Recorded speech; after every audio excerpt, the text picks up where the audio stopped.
Mediando ya la tarde, no pudo mantenerse mucho más en la confitería, no solo porque la niña comenzaba a ponerse inquieta, sino también porque notó que empezaban a fijarse en ella de manera algo insistente, y eso, aunque decidiera no hacer demasiado caso a las voces ajenas, no pudo evitar incomodarla e incluso producirle un cierto grado de temor. No se le escapaba su estado de prófuga, pero imaginó que el solo hecho de pensarlo podría generar en torno suyo algún tipo de sospecha. Saberse en tal o cual estado funda inmediatamente gestos acordes a la forma en que nos sentimos y sin poder evitarlo, transmitimos con sutiles signos nuestro estado de inquietud.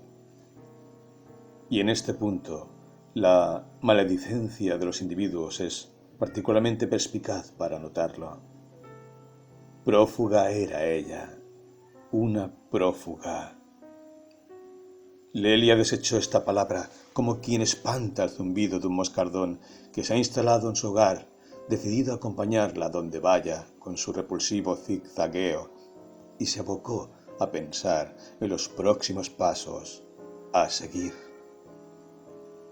Consideró la necesidad de un cochecito para Karen, teniendo en cuenta que habría de permanecer algún tiempo más en el hotel hasta encontrar un lugar definitivo. Y esto último lo dijo acentuando, como se suele hacer dentro de nuestra razón, la idea cuando nuestro convencimiento oscila entre el deseo y la abrumadora conciencia de los hechos que percibimos suceden o sucederán. Lelia no era capaz de cegarse al punto de no percibir la corriente salvaje que se desataba a su alrededor, aquella inundación que en poco tiempo habría de cubrirla. Por este motivo se centraba con una notable gravedad en las cosas inmediatas. Comprendió que el próximo paso sería encontrar algún negocio donde vendieran cochecitos para bebés. En el apuro lo había dejado todo. Instintivamente, al salir de la casa, había mantenido a su beba en los brazos, evitando la más mínima separación de su cuerpo. No reparó en cuestiones prácticas. Temía que se la robaran si la alejaba de sí. Ahora, en cambio, se encontraba distendida y a gusto en aquel pueblo con una sensación de seguridad exagerada que insistía en sostener contra todas sus percepciones. Encontró a pocas cuadras una tienda donde vendían toda clase de cosas. Una especie de viejo bazar en el que podían verse artículos de segunda mano. ¿Un cochecito de bebé?, pidió. Revolviendo en el sótano, encontraron uno algo antiguo, de lona beige, bastante deteriorado, pero era una urgencia, y no reparó en exquisiteces. Por otra parte, notó que Karen, al ser depositada en él, movía divertida sus piernitas. Se encontraba sumamente a gusto. Pagó y retomó el camino hacia el hotel. Sin embargo, el día seguía fulgurante. Las nubes comenzaban a adquirir ribetes dorados y el sol aún se encontraba bastante alto. Se detuvo en la plaza del pueblo. Aquellos bancos no habían cambiado. Eran bancos de piedra, ásperos al tacto y sin respaldo. Eligió uno que estaba ubicado justo bajo un naranjo. El olor a azahar inundaba aquel recodo. La paz volvió a mecer su espíritu con oleadas de sensaciones de su infancia. Karen mordía afanosamente un mordillo que Lelia había sacado del bolso. Miraba el movimiento de las hojitas verdes y parecía, según imaginó su madre, establecer un interesante diálogo con ellas. Pequeños duendes del aire que conversan con el viento, canturreó Lelia para sus adentros. Un día, se dijo, un día es un espacio infinito donde todas las estaciones de la existencia pueden sucederse. Así recordaba ella los tiempos del inicio, cuando amanecía la vida en sus primeras impresiones, y cada hora de aquel infinito que abarcaba el principio del alba hasta el raro y nuevo acontecer de la noche. Un día para recordar toda la vida, tramar una memoria futura donde el pendiente que presentía se avecinaba. Ella pudiera sentir, en medio de aquel desarraigo, una nostalgia dulce que entibiara su desasosiego. Así percibía Lelia aquellas horas, si bien no podía evitar comprender. Hacía infinitos malabares para destejer el tiempo en lo que se le aventuraban ritos de un instante luminoso. Jamás olvidaría ya el horizonte de la barranca, ni el aroma del café, ni las medias lunas, ni los ojitos extasiados de Karen. Tampoco el recuperado olor a azahares. Sentada en aquel momento junto a su hija, bajo el naranjo, en la plaza principal, sabía que pronto aquel sería nuevamente un aroma perdido, pero estaba allí. El tiempo era suave y había logrado desembarazarse de esa conciencia del fin que impide suceder en un todo. Unirse al devenir sin más expectativas, sin temores ni esperanzas que nos alejen de aquel estado esencial al que sólo acudimos a partir de nuestros recuerdos infantiles. Pasaron más de 2 horas, entresoñando. El inicio del otoño se hacía sentir en aquellos primeros días de abril. Recordó que era sábado. Le parecía que entre el momento de dejar la casa y aquel instante habían pasado siglos. El aire frío que se levantaba la hizo estremecer. Arropó a Karen. Miró en el cielo cómo el sol echaba sobre las nubes contornos dorados. Recordó aquellas historias que le contara Ramona cuando de pequeña se echaba en el huerto a mirar las nubes junto a su muñequita Irupé. Recordó también la casa perdida, su padre, el entierro, todo en ese grado de simultaneidad que resulta difícil enlazar en un pensamiento reposado y descriptivo. Podría mejor describirse como un estremecimiento de la memoria, donde tiembla el pasado como una llamarada que intenta invadir el frágil espacio del presente. Se puso de pie, sin poder evitar sentir que aquella era una despedida. Al menos la despedida del instante aquel, que en ese preciso momento comenzaba a ser recuerdo. Trató de arreglarse el cabello con las manos. Sacó un espejito de su cartera. Por Dios, qué demacrada estaba. Debía hacer algo con su aspecto al llegar al hotel, o pasaría por una indigente. Se sorprendió de aquel pensamiento tan al tono de su tía Dora. Lo cierto es que parecer también era necesario, más en sus circunstancias. No se le escapaban las miradas que se posaban sobre ella con dudosa confianza. En particular, la conserje a la que ya tenía entre ceja y ceja. Dudó unos segundos qué rumbo tomar. Quería agotar el día, pero no expondría a la beba al viento de la noche. Pensó en entrar a la iglesia, pero se detuvo. ¿Estaría aún el padre Luis? El padre Luis era el antiguo cura párroco de la iglesia.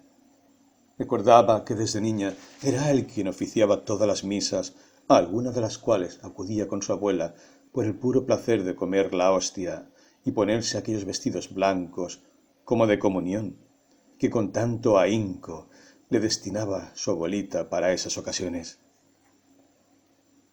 El padre Luis era un hombrecito joven, sonriente, algo tímido, que siempre le regalaba un gesto de ternura. A Lelia le gustaba. Intuía en aquellas expresiones de afecto un aire de sincero aprecio.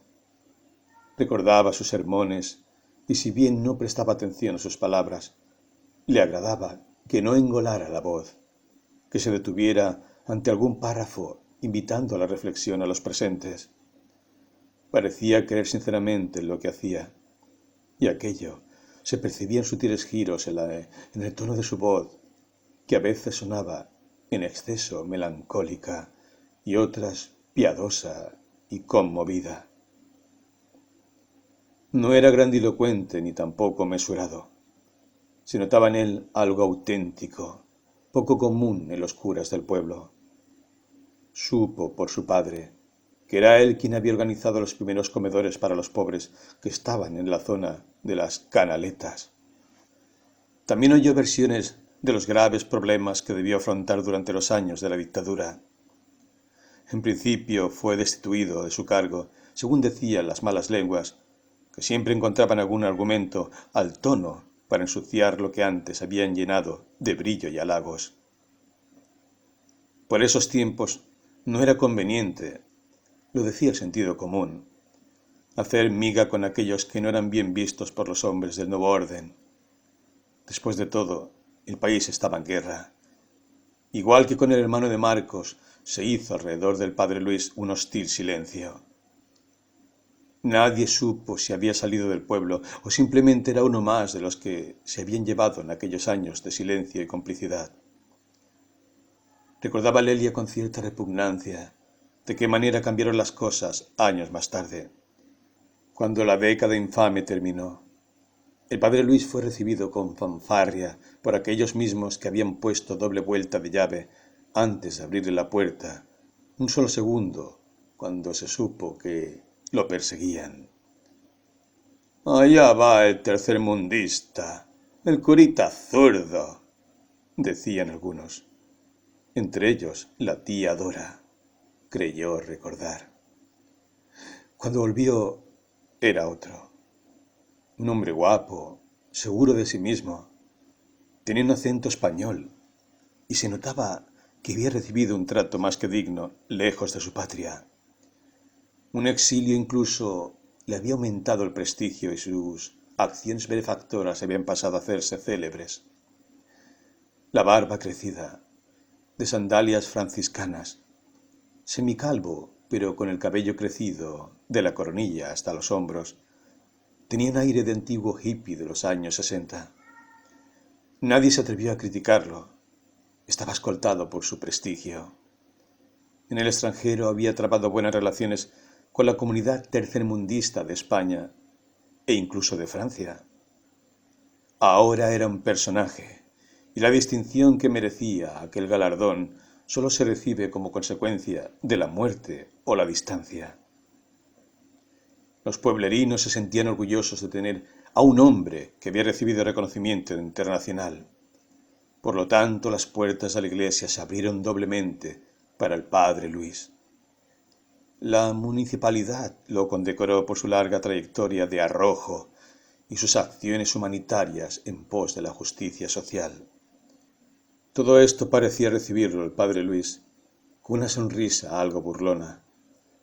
Su mirada, antes profunda y amena, se había endurecido, al igual que el tono de sus sermones, más semejantes ahora a arengas políticas, pero ausente, según notó Lelia, de toda inflexión apasionada. Aun así, el padre Luis les demostraba gran simpatía y no abandonó sus tareas humanitarias. No se había vuelto un hipócrita como podía inferirse. Más bien cierto orgullo relegado durante años por su excesiva timidez había aflorado ahora. Si a esto se le sumaba el hecho de haber conocido el grado supremo de desamparo al que puede ser sometido el más amado de los hombres cuando caen las luces del teatro y la ferocidad de la historia, muestra su verdadera naturaleza. Entonces aflora la cobardía como la mala hierba. El hombre perseguido queda a merced de su suerte, en el siniestro conocimiento de su orfandad, ante todos aquellos que decían adorarlo. Las puertas se cierran a doble vuelta llave, las cortinas se corren y el hombre queda expuesto, desnudo ante la voluntad caprichosa de las circunstancias que corren. Así sucede el mismo hecho repetido por los siglos de los siglos. A eso, seguramente, pensó Lelia, se debía aquel cambio. Ni por un momento se le ocurrió pensar que el resentimiento tiene oscuros atajos que nos llevan a volvernos enemigos de nuestros propios sueños, detractores de la totalidad de nuestra memoria. Miró la blanca construcción, sencilla y entrañable. La miró con nostalgia, con infinita ternura. Un instinto de preservación hacia lo sagrado de su recuerdo la hizo detenerse en la puerta de la entrada. Mejor esperar hasta el día siguiente para hablar con el padre Luis. Ahora quedaban ante ella solo aquellos retazos de su paso por aquella casa de fresca fragancia y mágica acústica. Aquella casa de paz donde sus años de niña habían quedado intactos en la sinfonía de las sensaciones. Se encaminó hacia el hotel. Anochecía ya cuando llegó. La conserje la miró de manera burlona. Lelia la eludió. Recordaba su desaliño y sintió vergüenza. Preguntó hasta qué hora estaría abierto el comedor. La conserje le aclaró que el comedor no estaba contemplado en el pago. «Lo sé», respondió Lelia. La mujer la miró de arriba abajo. Lelia se asustó. Tenía un aire de superioridad que sólo podía provenir de quien conoce que se encuentra en una situación de poder frente al otro. ¿Acaso había podido averiguar algo? ¿Qué datos le había dejado al pedir la habitación? Su apellido. Se estremeció. ¿Acaso era tan poco precavida que no había contemplado cambiar su apellido? ¿O no era posible? Le había pedido, claro está, su documento, o ella se lo había dado espontáneamente.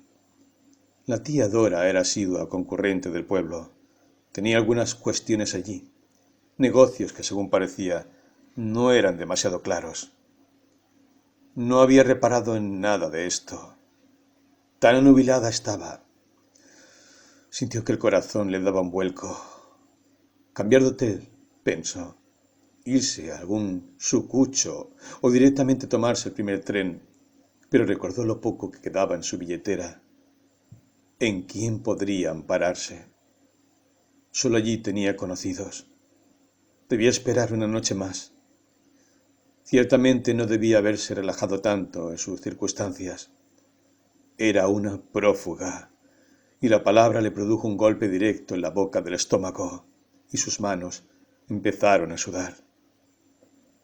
La conserje parecía notarlo porque emitió una risita casi imperceptible, o eso le pareció a Lelia, y dirigió una breve mirada hacia el teléfono. ¿Habría llamado, tal vez? ¿Sabrían de su paradero? Rápidamente subió a su habitación y se quedó allí, sentada en la cama, con el corazón paralizado, sin saber qué hacer. No bajó al comedor. Cerró las cortinas. Puso traba a la puerta. Apagó las luces y, después de darle el pecho a Karen, se acurrucó junto a ella, abrazada en posición fetal. Aquella noche volvió a soñar con el templo. Una crispación del aire le impedía entrar. Nuevamente la niebla cubriéndola, y sin embargo las puertas estaban abiertas de par en par. Y Lelia pudo vislumbrar que esta vez un sendero en pendiente se interponía entre ella y el templo. Alguien decía: ¿qué es esta pendiente que me narra la propia muerte por anticipado? ¿Por qué centellean entre la niebla relámpagos que reconozco como fulgores de otros tiempos? ¿Y de qué manera vuelven sin piedad como cuchillos a electrizar el aire, a quitarme nuevamente el poco oxígeno que pude preservar? ¿Quién habla esta noche donde no hay tierra ni cielo, ataúd de nieblas?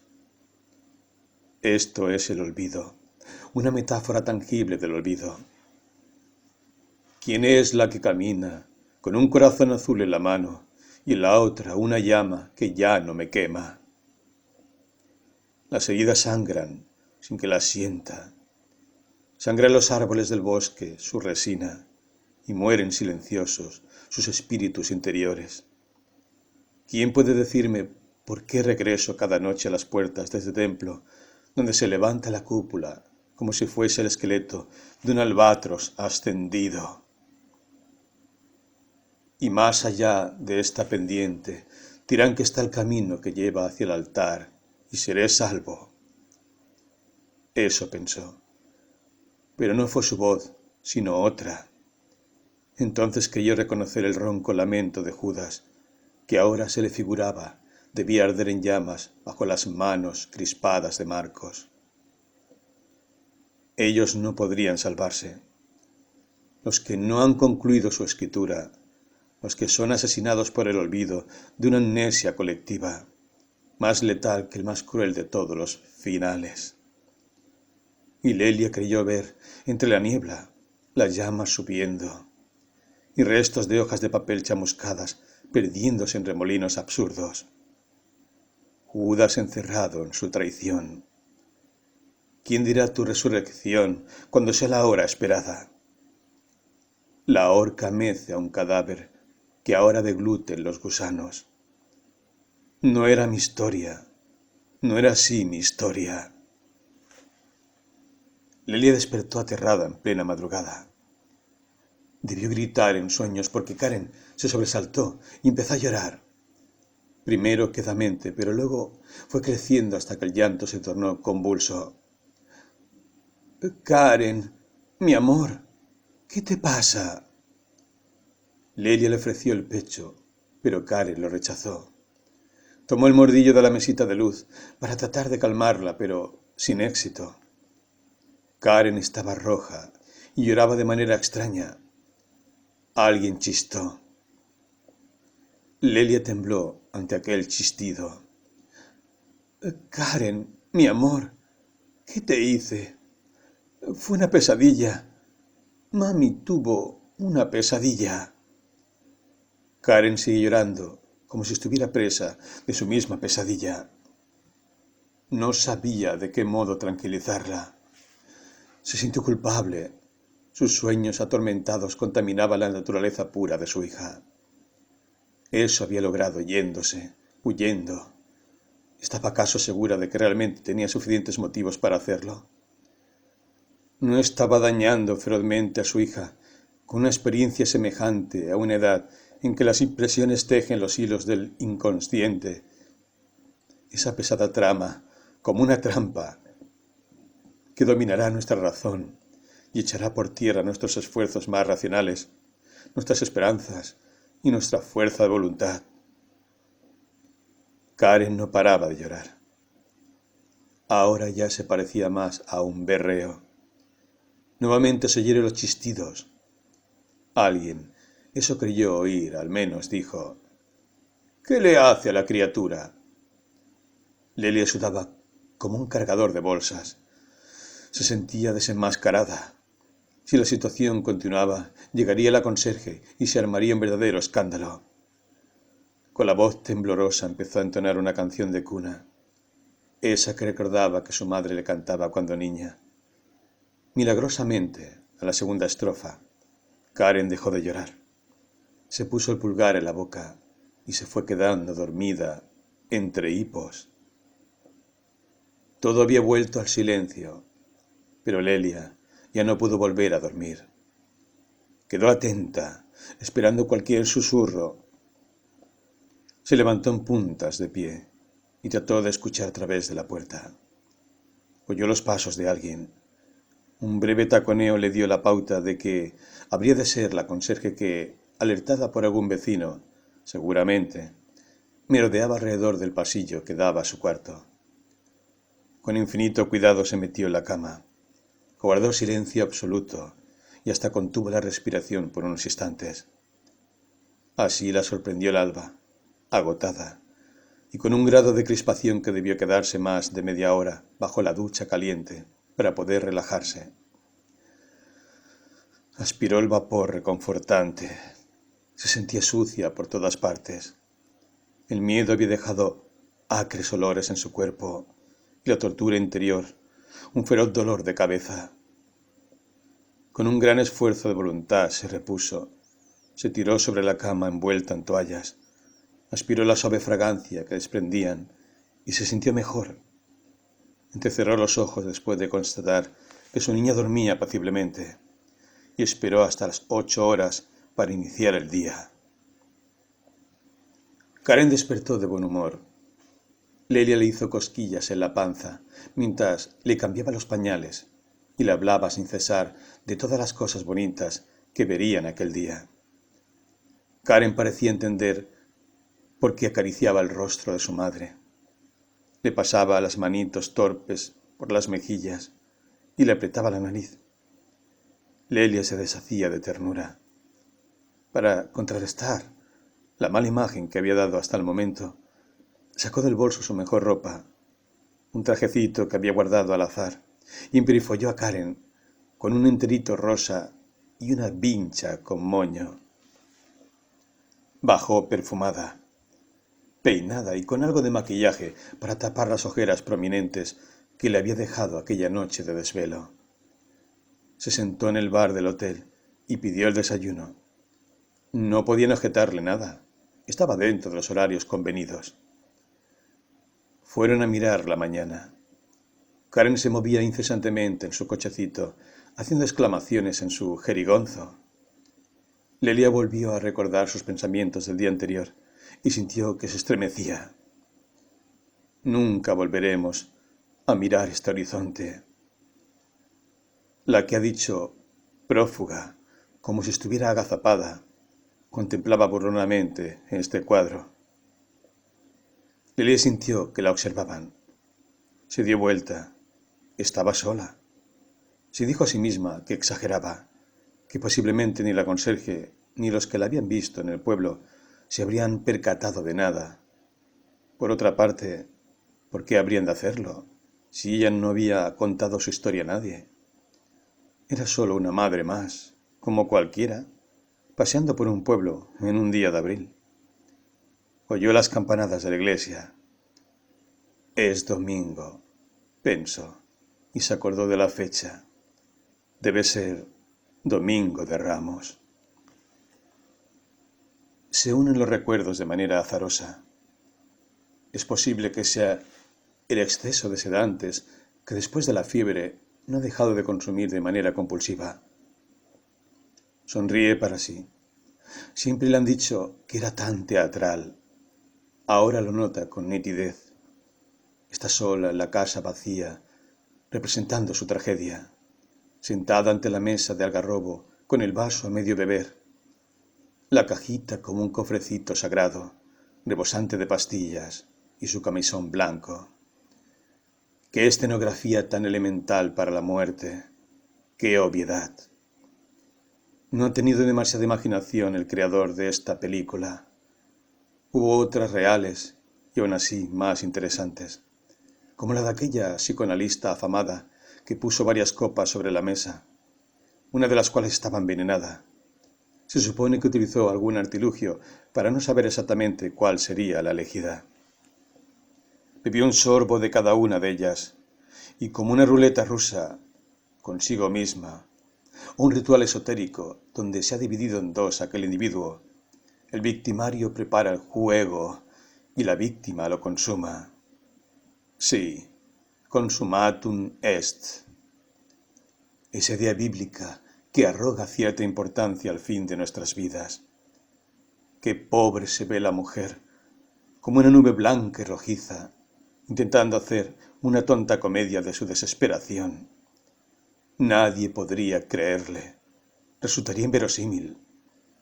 A lo sumo, de consumir esa enormidad, terminaría como un infante llena de cánulas, un lavaje de estómago, y alguien que le diga que se deje de bobadas, que la vida es así, se gana y se pierde.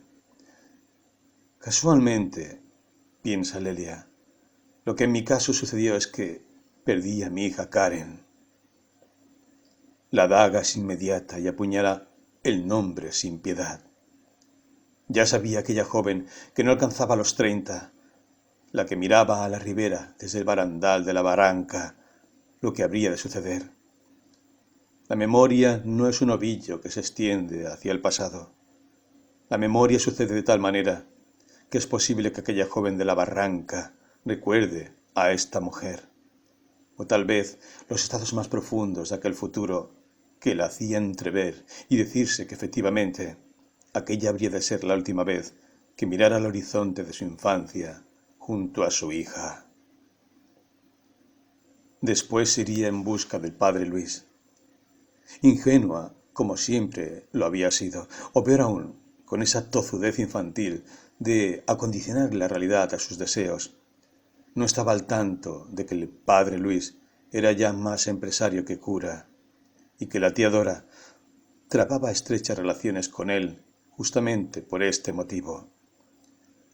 Aún creía que el ángel vuelto del exilio era un contestatario franciscano. Un grave error. Efectivamente, después de misa, el padre la saludó calurosamente, acarició la cabecita de Karen y la invitó a pasar a un despacho sumamente lujoso que había montado para su uso exclusivo. Tenía una vitrina con sus condecoraciones y una amplia biblioteca de textos religiosos y laicos. Entre estos últimos le llamó la atención una colección de poesía surrealista francesa. A un costado había un hogar y sillones de terciopelo Bordeaux. El padre Luis se sirvió un jerez y convidó a Lelia. Su mirada clara y bondadosa, su cara surcada de arrugas, el entrecejo marcado y sus modales sencillos terminaron por convencerla de que estaba en buenas manos. Recordaba por otra parte su pasado de exilio, aquel exilio al que lo llevó su acción verdaderamente cristiana.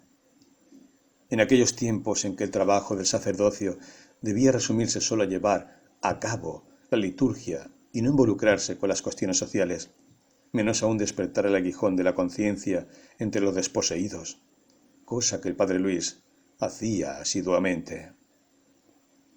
Una cosa era una acción de beneficencia, vanidad de una buena madre de familia, y otra, aquel sospechoso tinte tercermundista con el que padre Luis coronaba sus sermones e inauguraba sus plegarias ante los desposeídos. Del exilio poco le gustaba hablar, y menos de esos días en que fue humillado por el pueblo, desconocido por todos, y supo, desde lo más hondo de su ser, que el alma humana no tiene límites para la indiferencia y el sadismo. Fue tal vez ese el momento de desasosiego absoluto en el que se vio asaltado por una crisis de fe, una crisis de tal magnitud que lo desposeyó de todos los consuelos con los que contaba el alma cándida que había nacido bajo la luz de las más bellas fábulas, la de la piedad. De tal modo su conversión tuvo arraigo en él, que convirtió lentamente su creencia en un pasaporte a las especulaciones políticas. Esto le dio grandes beneficios al llegar a España. Era una época en que aún el exiliado era visto como un mártir, y no dejó de hacer usufructo de esta imagen hasta llegar a los medios y organizar una cruzada masiva en pos de los desheredados de América Latina. Estaba bien visto que un hombre de Dios fuese blasfemado y perseguido por los dictadores de siempre. Él aprovechó al máximo aquella imagen. Organizó colectas, programas de concientización sobre la tortura en Argentina. Incluso se prestó a ser reporteado por los más importantes periódicos de la izquierda española. Pasó a Francia y recibió igual acogida.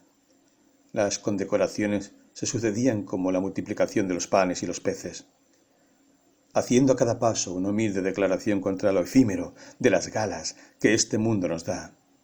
No dejó de aceptar ninguna de ellas. Por el contrario, estaba alerta ante aquel juego en el que él era, a sabiendas, una perfecta pieza política. Así volvió a la Argentina mucho más rico y más célebre. No desconoció por esto a sus viejos amigos, pero hizo una meticulosa selección de los más convenientes. Entre ellos estaba la tía Dora, aunque repugnaba a su naturaleza de hombre cristiano, que aún quedaba en un recodo de su conciencia. La inescrupulosa actitud que aquella señora había llevado a cabo con su familia.